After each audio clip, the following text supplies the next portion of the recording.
Hello friends, నా పేరు సంగీ Samson and మీరు చూస్తూ ఉన్నారు అండర్స్టాండింగ్ ద ట్రూత్ అనే ఛానల్. ఈ ఛానల్లో నెక్స్ట్ మన టాపిక్ ఏంటి అని మనం వెతకగలిగితే జోసెఫ్.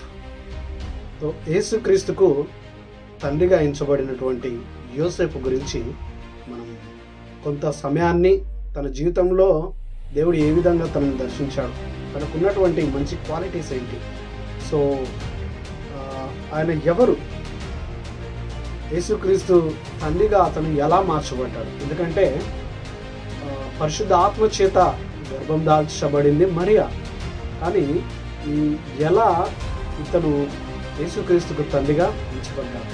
సో తండ్రిగా ఎంచబడితే యేసుక్రీస్తుకు సంక్రమించినటువంటి ఫలితాలు ఏంటి అనే విషయాన్ని ఈ వీడియోలో ఎక్కువగా చూద్దాం. Let's get into.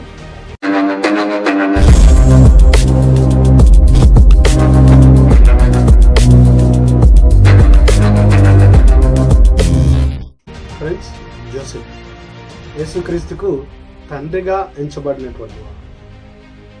సో ఈయన ఎవరో అని మనం వెతకగలిగితే ఈయన గురించి చాలా తక్కువగా ఇన్ఫర్మేషన్ అనేది మనకు అందుబాటులో ఉంది. సో మత్తయి రాసిన సువార్తలో మాత్రమే ఈయన గురించి మనం చూడవచ్చు. ఈవెన్ లూకా సువార్తలో జీనియాలజీ, యేసుక్రీస్తు యొక్క వంశావళి గురించి మాట్లాడినప్పుడు అటు లూకా సువార్తలోను, అంతేకాకుండా ఈ మత్తయి రాసిన సువార్తలో ఎక్కువగా యోసేపు గురించి రాయబడింది. ఫ్రెండ్స్, అసలు ఎవరు ఈ యోసేపు ఎవరు అని మనం వెతకగలిగితే ఇశ్రాయేలీల సమాజానికి చెందినవాడు. ఆ ఇశ్రాయేలీల సమాజంలో యూదా గోత్రానికి సంబంధించినటువంటి వాడు.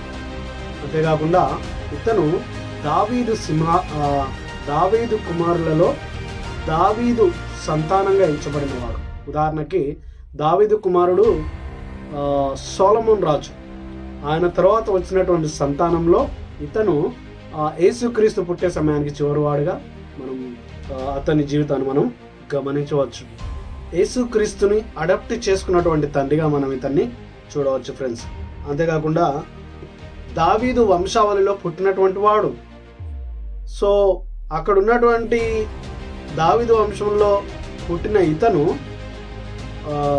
రాజుగా ఉండటానికి సర్వ అర్హతలు ఇతనికి కలిగి ఉన్నవాడు, కానీ పేదవాడు. దావీదు మహారాజుగా జీవిస్తే ఈయన కాలంలో వచ్చేసరికి అతను కటిక పేదవాడుగా ఉన్నాడు. అంతేకాకుండా ఇతను కార్పెంటర్ వర్క్ చేసేవాడు. సో మన భాషలో చెప్పాలంటే వడ్రంగి పని అని మనం చెప్పవచ్చు. సో ఈ వడ్రంగి పని చేసేవాడు. ఇతను మరియకి ఎంగేజ్ అయ్యే సమయానికి 17 నుంచి 20 సంవత్సరాల వయసులో ఉన్నాడు అని చాలామంది బైబిల్ పండితులు మనకు వివరిస్తూ ఉంటారు. అంతేకాకుండా ఇతను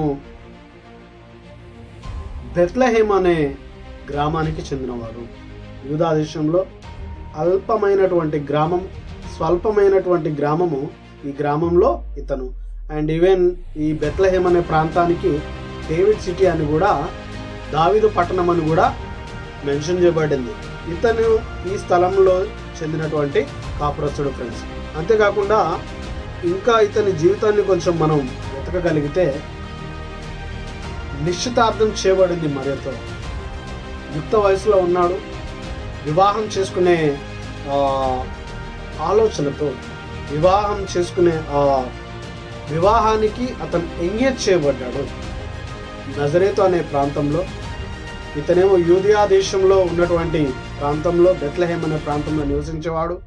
ప్రదానం చేయబడినటువంటి మరియా గలీలయలోని నజరేతు అనే పట్టణంలో నివాసురాలు. సో వీరిద్దరికి కూడా ఎంగేజ్మెంట్ అనేది జరిగింది. సో ఎంగేజ్మెంట్ జరిగిన తర్వాత యూదుల ఆచారం ప్రకారము పెళ్లి కుమార్తె కొరకు వివాహం జరిగిన తర్వాత ఆ కుమార్తె కొరకు ఒక మంచి ఇల్లు ప్రిపేర్ చేసే పనిలో ఎక్కువగా ఉంటారు. వీటన్నిటిని ప్రిపేర్ చేసుకున్న తర్వాత వివాహం అనేది చేసుకొని అసలు యూదుల చట్టం ప్రకారము మోషే గ్రంథంలో రాయబడిన మోషే ధర్మశాస్త్రం ప్రకారము ఒకసారి ఎంగేజ్మెంట్ జరిగితే వారిద్దరూ భార్యాభర్తలుగా ఎంచబడిన వారే. సో మనం ఇప్పుడు మన మోడర్న్ సొసైటీలో ఎంగేజ్మెంట్ అయిన తర్వాత వారి ఆలోచనలు అభిప్రాయాలు కలిస్తే వారు తిరిగి మ్యారేజ్ చేసుకునే అవకాశం ఉంటుంది. కానీ యూదుల ఆచారం ప్రకారం వివాహం ఆల్మోస్ట్ జరిగినట్టే. సో అటువంటి కఠినమైన రూల్స్ అని కాదు, కానీ స్ట్రిక్ట్గా ఫాలో అయ్యేవారు యూదులు. ఏదైనా కార్యం తలపెడితే దాంట్లో గట్టి పట్టుదలతో ముందుకు కొనసాగేవారు యూదులు. సో వివాహం జరిగినట్టుగా మనము ఇక్కడ చూస్తూ ఉంటాం. సో ఈ ఎంగేజ్మెంట్ తర్వాత తను గృహం ప్రిపరేషన్లో ఉన్నాడు. ఎంతో ఆశతో ఆతృతతో వివాహం జరుగుతుందన్న ఆలోచనలతో ఇతను తన జీవితాన్ని కొనసాగిస్తూ ఉన్నాడు. అండ్ ఇంకోటి, ఇంకా మనం క్లోజ్గా ఈ యోసేపు జీవితాన్ని అబ్జర్వ్ చేస్తే కనుక మరియను ఎంతో ప్రేమించాడు. తనకున్నటువంటి గుణ లక్షణాలను ఇష్టపడ్డాడు. తన యొక్క దీన స్థితిని తెలుసుకున్నవాడు. తను పేదవాడే, తనకు ప్రదానం చేయబడినటువంటి స్త్రీ కూడా పేదదే. అయితే తన గుణ లక్షణాలని, తనకున్నటువంటి అలవాట్లని, దేవునితో తనకున్నటువంటి సాహసాన్ని యోసేపు ఎంతో ప్రేమించాడు. ఇంకా కొద్ది రోజులలో, ఇంకా కొద్ది దినాలలో ఈ యోసేపుకు వివాహం జరగని సమయం అంతా కూడా సిద్ధమై ఉన్నది. అటు పక్ష పిల్ల తరపున ఉన్నటువంటి బంధుమిత్రులు సిద్ధపడి ఉన్నారు. అండ్ ఈవెన్ యోసేపు యొక్క తరపున ఉన్నటువంటి బంధుమిత్రులు కూడా రెడీగా ఉన్నారు. అటువంటి సమయంలో సడన్గా ఒక సందర్భాన్ని మరియ జీవితం గురించి తను విన్నాడు. సో నీకు ప్రదానం చేయబడినటువంటి ఆ మరియ ఇప్పుడు గర్భంతో ఉందయ్యా. అసలు ఇతను షాక్ అవుతాడు. ఇదేంటి?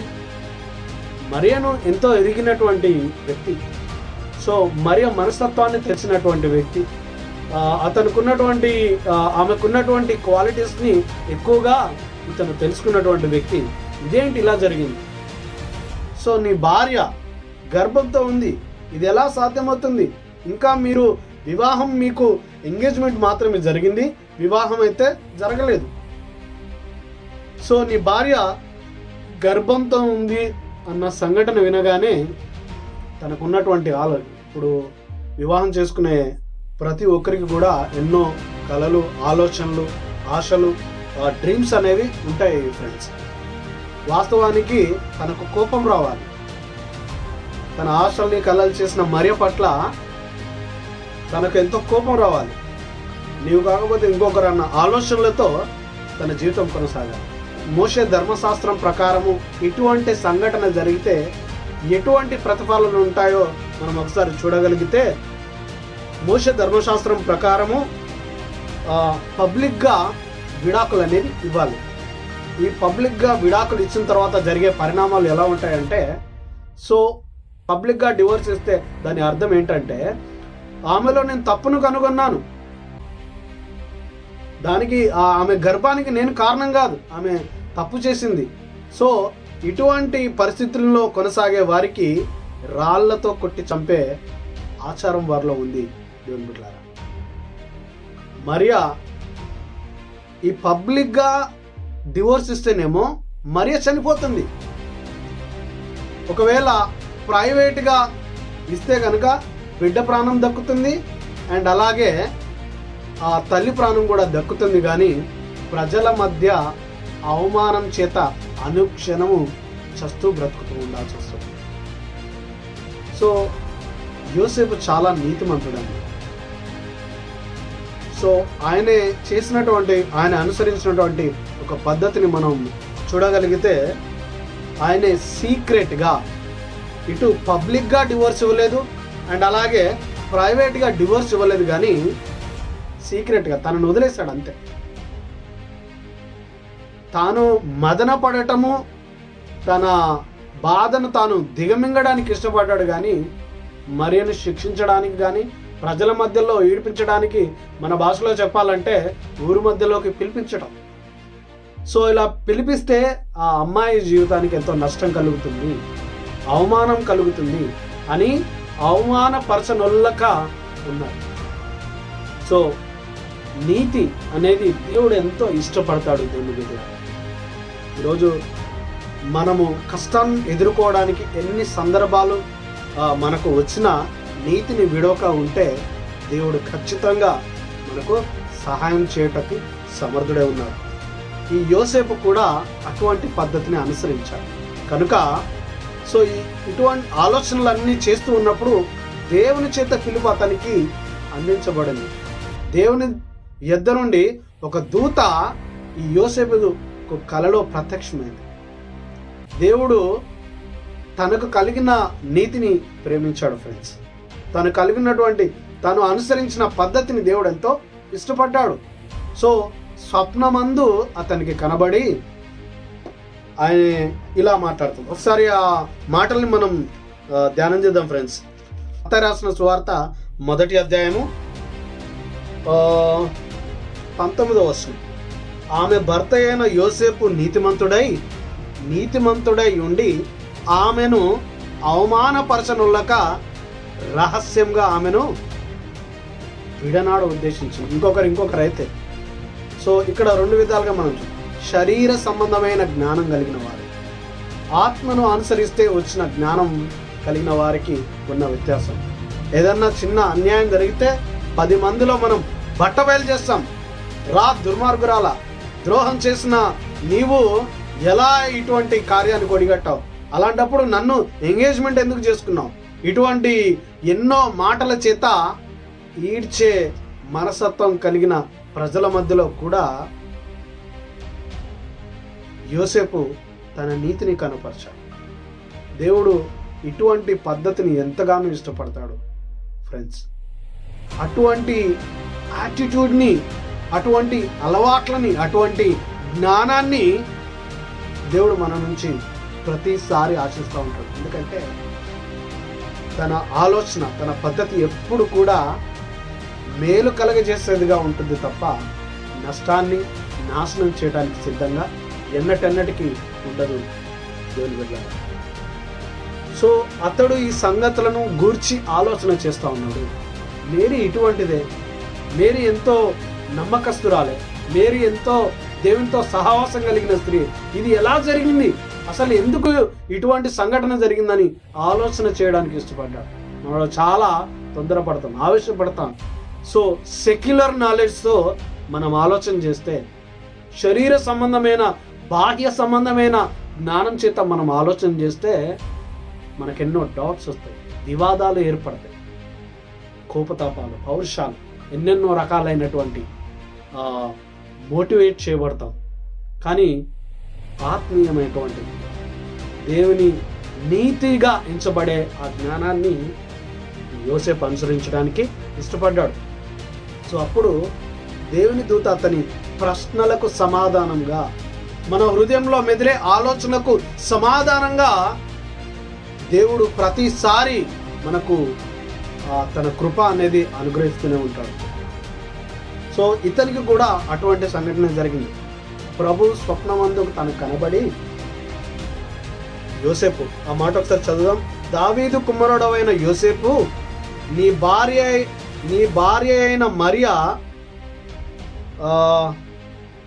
భార్య అయిన మరియను చేర్చుకున్నటకు భయపడకుము. అంతేకాకుండా ఆమె గర్భము ధరించినది పరిశుద్ధాత్మ వలన కలిగినది. సో మనుషుల యొక్క ప్రేరణ ద్వారా ఇది జరగలేదు, మనుషుల యొక్క ఇన్వాల్వ్మెంట్ వల్ల ఇది జరగలేదు. నువ్వు అనుకున్నట్టు మరియ నీతిమంతురాలే, నువ్వు అనుకున్నట్టు మరియ దైవికమైనటువంటి జ్ఞానం కలిగిన స్త్రీయే. నువ్వేమీ కూడా భయపడవద్దు, సందేహించవద్దు, ఎటువంటి డౌట్స్ కూడా నువ్వు పెట్టుకొనవద్దు. ఆమెను చేర్చుకో, నీ భార్యగా అంగీకరించు, నీ అర్ధాంగిగా తనను స్వీకరించు అనే మాటలు రాస్తా ఉన్నాడు. ఆమె యొక్క కుమారునికను, తన ప్రజలను వారి పాపం నుండి ఆయనే రక్షించును కనుక ఆయనకు యేసు అని పేరు పెట్టుదు అనను. సో నీ సంతానం, నీకు కలిగే ఎంతమంది సంతానం మీకు కలుగుతారో వారి జీవితాలు ఎలా గడుస్తాయో తెలియదు. కానీ యోసేపు, నీకు కలగబోయే, ఈ మరియకు కలగబోయే కుమారుడు అందరి రక్షకుడుగా అతను వ్యవహరిస్తాడు. చూడండి ఎంతో గొప్ప మాట. ప్రజలను వారి పాపం నుండి ఆయనే రక్షించును, ఆయనకు యేసు అని పేరు పెట్టుదువు. నీవు ఖరారు చేయగలుగుతావు, ఆయనను ఇమ్మానుయేలు అని పేరు పెట్టుదువు. ప్రభు తన ప్రవక్తల ద్వారా పలకబడిన మాట నెరవేరున్నట్లు ఇదంతా జరిగెను. ఇమ్మానుయేలని పేరునకు భాషాంతరము దేవుడు మనకు తోడు. ఈయనే జీవితం ద్వారా, ఈ కుమారుడి ద్వారా దేవుడే ఈ లోకంలో జన్మిస్తూ ఉన్నాడు. తన ప్రజల్ని కాపాడడానికి, తన ప్రజల్ని సంరక్షించడానికి, తన ప్రజలు దేవునికి దూరస్తులై ఉండకుండా సమీపస్తులుగా ఉండడానికి దేవుని సంకల్పము ప్రజలందరినీ కూడా చిక్కున పెట్టకుండా చిక్కుముడల నుండి విడిపించి నిత్యమైనటువంటి ఆనందంలోనికి, నిత్యమైనటువంటి సంతోషంలోనికి చేర్చడానికి ఈయన పుట్టుక జరుగుతుంది. ఆయనను మరియను చేర్చుకోవడానికి ఎటువంటి ఇబ్బంది పడకు. సో ఇందుకు నీకు ఆధారం ఏంటి అని నువ్వు వెతకగలిగితే యెషయా గ్రంథంలో ఆల్రెడీ ప్రవచించబడింది. యెషయా గ్రంథం 7వ అధ్యాయం 14వ వచనంలో నువ్వు చదివి ఉన్నావు కదా, దానికి ఇదే రుజువు. అక్కడ రాయబడినటువంటి కన్యక ఈ మరియనే, నీ భార్య అయిన మరియనే. అక్కడ రాయబడినటువంటి ఆ కన్యక ఇదిగో ఈ స్త్రీయే, ఆమె నీతిమంతురాలు, ఆమె గర్భం ధరించింది పరిశుద్ధ ఆత్మ వలన. సందేహించకు, సంకోచించకు, తనను నీ భార్యగా చేర్చుకుంది. ఫ్రెండ్స్, అక్కడ చూస్తున్నటువంటి ప్రజలందరికీ కూడా వీరి ఎంగేజ్మెంట్ జరిగిందన్న విషయం తెలుసు, కానీ గర్భం ధరించింది. ఖచ్చితంగా అక్కడ ఉన్నటువంటి సమాజం అంతా కూడా ఆమెను తప్పు పట్టడానికే ప్రయత్నిస్తారు. ఒక్కరు కూడా ఆమె పక్షాన నిల్చోలేదు. అండ్ ఈవెన్ తల్లిదండ్రులు కూడా ఆమెకు వ్యతిరేకంగా ఉండవచ్చు ఫ్రెండ్స్. సో బంధుమిత్రులలో ఒక ఎలిజబెత్ కుటుంబం తప్ప ఆమెకు సహకరించేవారు ఎవరు లేరు. ఇప్పుడు ఒక కుష్టివాది వస్తే ఆ కాలంలో మనిషిని తీసుకెళ్లి ఊరు అవతల, ఊరి బయట అతన్ని వదిలేసేవారు. ఒక్కరు కూడా అతని దగ్గరికి వెళ్ళేవారు కాదు. అటువంటి దుస్థితే మరీ ఎదుర్కొంటుంది. ఆమె చేస్తున్న నేరం ఏంటండి? ఆమె మోస్తున్నది దేవుణ్ణి, కానీ కష్టం అనేది తన జీవితంలో వచ్చింది. ఆమె పక్షాన యోసేపు వెళ్ళి నిలబడ్డాడు. మరియను ఎంతో ప్రేమించిన వాడు, మరియ నీతిని కనులారా తను చూసినవాడు, తన మాటల్ని విన్నవాడు. ఇది ఖచ్చితంగా ఏదో సంథింగ్ రాంగ్ జరుగుతుందన్న ఆలోచనతో ఉన్నవాడు యోసేపు. సో ఈ యోసేపు మరియను దర్శించిన తర్వాత తను నజరేతుకు తను వెళ్ళాడు. నజరేతులో ఉన్నటువంటి ఎప్పుడైతే దేవదూత తనకు ప్రత్యక్షమైందో మరియ ఉన్న స్థలానికి వెళ్ళాడు. అవమానపడుతున్నటువంటి ఆ మరియ జీవితానికి ఈయన ఆటంకంగా నిల్చున్నాడు. లేదు, అతను నా కుమారుడే. ఎవరైనా చెప్పగలుగుతారా అండి?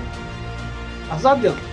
సో ఈమెకు కలగబోయే సంతానం నా సంతానము, నా కుమారుడు అని నమ్మనొల్లని ప్రజలకు వివరించగలిగాడు. కానీ అక్కడున్న సమాజం అంతటికీ తెలుసు వీరు ఏకం కాకమునిపే ఆమె గర్భవతితో ఉంది.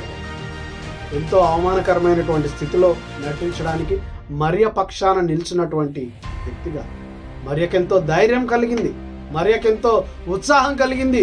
దేవుడు నేను నమ్ముకున్నందుకు ప్రతిసారి నాకు సహాయాన్ని ఏర్పరుస్తూ ఉన్నాడు, సహాయాన్ని అందిస్తూ ఉన్నాడు అనే ఆలోచన చేత తన విశ్వాసం అనేది ఖచ్చితంగా బలపడే ఉంటుంది ఫ్రెండ్స్. సో యోసేపు మరియకు ధైర్యంగా నిల్చున్నాడు. యోసేపు ఒక నీతి చాలా గొప్పది ఫ్రెండ్స్. అంతేకాకుండా తనను అడాప్ట్ చేసుకున్నాడు నెక్స్ట్ జనరేషన్లో. సో ఇతను అడాప్ట్ చేసుకున్నాడు గనక దావీదు సింహాసనాన్ని అధిష్ఠించే గొప్ప స్థితిలోకి అతను యేసుక్రీస్తు ప్రభు చేర్చబడతాడు. అంతేకాకుండా ఈ యేసుక్రీస్తు పుట్టిన తర్వాత సాతానుడు ఎన్నో ఉచ్చులు వలలు అల్లుతూనే ఉన్నాడు ఫ్రెండ్స్. ఉదాహరణకి హేరోదు ద్వారా హేరోదు ద్వారా అక్కడ ఉన్నటువంటి బెత్లెహేము ప్రాంతంలో ఉన్నటువంటి 2 సంవత్సరాలు గల ప్రతి ఒక్కరిని కూడా చంపడానికి ప్రయత్నం. ఈ నజరేతు ప్రాంతం నుండి బెత్లెహేము వరకు తాను నిండు గర్భంతో ఉన్నటువంటి తనను అనుక్షణం ఎండ నుంచి, ఆ కాలంలో మనకు ఉన్నట్టుగా ఇటువంటి బస్ ఫెసిలిటీస్ కానీ ఎన్నో వెహికల్ ఫెసిలిటీస్ అనేవి ఉండేవి కావు. గాడిదల మీద ప్రయాణం చేసేవారు. పేదవారైతే గాడిద మీద ప్రయాణం చేసేవారు. నిండు గర్భంతో ఉన్నటువంటి ఆ స్త్రీ ప్రతి అవసరత తల్లి అయి తండ్రి అయి ప్రతి బాధ్యత తను యోసేపు నెరవేర్చాడు. తన గర్భంలో శిశువుని జన్మించేంత వరకు తనకు జరిగించాల్సిన ప్రతి ధర్మాన్ని యోసేపు తనకు తోడుగా ఉండి జరిగించాడు. అంతేకాకుండా తన ప్రయాణంలో ఆ శిశువు పుట్టేంత వరకు, పుట్టిన తర్వాత కూడా ఆ శిశువుకి ఎంతో థ్రెట్ ఉండేది. ఆ థ్రెట్లో నుంచి కూడా అతను కాపాడుతాడు. బెత్లెహేము నుండి ఈజిప్టుకు పయనం అవుతాడు. ఈజిప్టు నుంచి తిరిగి నజరేత్ అనే ప్రాంతానికి వస్తారు. 12 ఏళ్ళ అయిన తర్వాత అతన్ని తీసుకెళ్ళి యాజకుల చేత ధర్మం జరిగిస్తారు. ప్రతి ఒక్క కార్యంలో యోసేపు యేసుక్రీస్తు ప్రభు పరిపూర్ణుడిగా అయ్యేంత వరకు ఒక ప్రొటెక్షన్గా నిల్చున్నాడు. మరియకు ప్రొటెక్షన్గా నిల్చుకున్నాడు. అవమానాలు వీరి జీవితాల్లోనికి రాగకుండా ఈయన అడ్డుగోడగా నిల్చోగలిగాడు. ఫ్రెండ్స్, ఎవరైనా సరే మనుషులుగా ఉన్న 2 నాలెడ్జెస్లో ఒకటి ఏంటంటే సెక్యులర్ నాలెడ్జ్తో ఆలోచిస్తే తమ సొంత అభిప్రాయాల్ని, తమ సొంత జీవితాలని చూసుకోగలం. దేవుని సంకల్పాల గురించి ఆలోచన మనము చాలా వరకు చేయం ఫ్రెండ్స్. మనము ప్రతిసారి తన ఉద్దేశాలు ఏంటి అని మనం వెతికే వారంగా ఉండాలి. సో వీరిద్దరూ అటువంటి సిద్ధమైన మనస్సు కలిగి ఉన్నారు కనుకనే ఈ లోకమంతా రక్షింపబడడానికి ఈ మరియా యోసేపులు కారణమయ్యారు. ఈరోజు దేవుడు మన జీవితాల ద్వారా కూడా, మనం బలవంతులం కాకపోవచ్చు, మనకు జ్ఞానము సమృద్ధిగా లేకపోవచ్చు, కానీ దేవుడు తోడుగా ఉంటే మన జీవితాలు మనకు మేలుకరంగా మార్చబడతాయి. ద్వారా కొంతమందికి మేలు అనేది జరుగుతుంది ఫ్రెండ్స్. ప్రతిసారి దేవుని మాటకు ప్రయారిటీ ఇచ్చేవారంగా మన జీవితాలు ఉండాలి. ఎందుకంటే రక్షణ అనేది చాలా ప్రాముఖ్యమైనది. దేవుని సంకల్పాల పట్ల అవగాహన కలిగి ఉండడం అనేది చాలా ప్రాముఖ్యమైనది. దేవుని ఉద్దేశాల పట్ల జ్ఞానం కలిగి ఉండడం అనేది దేవుడు ఎంతో ఇష్టపడతాడు. నీతిని ప్రేమించేవారు ధన్యులు, నిత్యమైనటువంటి ఆనందంలోనికి వారికి చేర్చబడతారు. ఎన్నో మాటలు. సో యేసుక్రీస్తు ప్రభు ఈ లోకంలో జన్మించడానికి ముఖ్య ఉద్దేశం ఏంటంటే నీతిమంతులుగా లేని ప్రతి ఒక్కరి కొరకు తను మరణించి అందరినీ నీతిమంతులుగా చేయాలన్నదే దేవుని సంకల్పం. ఇంకో మాటలో చెప్పాలంటే దేవుని సంకల్పాలు ఎరిగిన వారై ప్రతి ఒక్కరూ ఉండాలన్నదే దేవుని సంకల్పం. దేవుని సో ఈరోజు మనం ఎటువంటి పరిస్థితులలో ఉన్నను దేవుడు మనకు తన సంకల్పాలను వివరించడానికి ఇష్టపడతాడు. అడిగే వారంగా, తన ఉద్దేశాన్ని తెలుసుకునే వారంగా మనం ఖచ్చితంగా సిద్ధపడి ఉంటాం. ఈ క్రిస్మస్ దినాలు మనకు, మన కుటుంబాలకు, మన సమాజానికి, మన తోటి వారికి, ప్రతి ఒక్కరికి సంతోషం అనేది, వారు సంతోషించగలిగారు. ఎంతైతే బాధను వారు అనుభవించారో అంత గొప్పగా వాళ్ళు ఆనందపడగలిగారు. ప్రతి క్షణం దేవుని సహాయము వారిని ఆదరిస్తూనే ఉంది. ప్రతిసారి వారికి కలిగే కష్టంలోంచి దేవుడు మార్గం అనేది ఏర్పరుస్తూనే ఉన్నాడు. ఫ్రెండ్స్, ఆనందపడగలుగుతూ ఉన్నారు, సంతోషించగలుగుతూ ఉన్నారు.